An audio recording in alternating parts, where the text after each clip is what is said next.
Richmond homeowner is frustrated after a front porch was hit for the third time and left in pieces. You're watching 8 News at 6. I'm Eric Phillips. I'm Deanna Albritton. There have been 2 instances this year alone that left the home damaged. On your left, the scene in January when a driver ran off the road and crashed into the porch on New Year's Eve. On the right, what it looks like today after another driver came crashing in.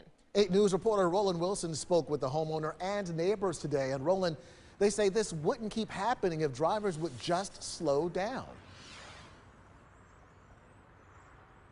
Eric, Deanna, that's right. And neighbors tell me enough is enough. Now, this right here, that's what's left of this woman's front porch. And I spoke with her today, and she says that something needs to be done to slow drivers down before someone gets hurt.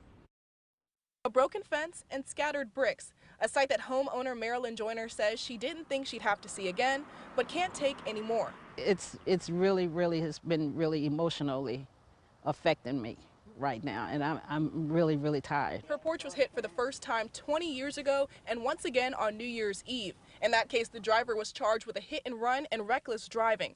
Just as soon as she received a permit and started to put the pieces back together, it happened for the third time. Now her and her other neighbors are concerned about their safety. There are 2 young children, a baby and a younger child next to me. They can't play in their yard.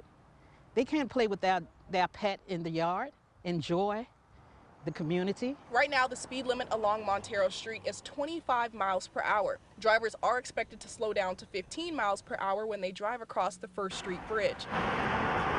But neighbors say they never drive the speed limit. Now they are urging the city to make a change. Longtime resident Christopher Rashad says they are dragging their feet. It seems like there's some apathy around this situation because it's been going on for several years. No, signage is good, but we see that it's not working. So there has to be a plan in place because I know ultimately somebody's going to get hurt or killed. Now, since we first brought you this story in January when her home was hit the second time, the city says they've added signage, but they can't add speed tables because of the amount of traffic and emergency vehicles that come through the area. But I've reached out to see if they'd reconsider this, considering the damages. Live in Richmond, Roland Wilson, 8 News.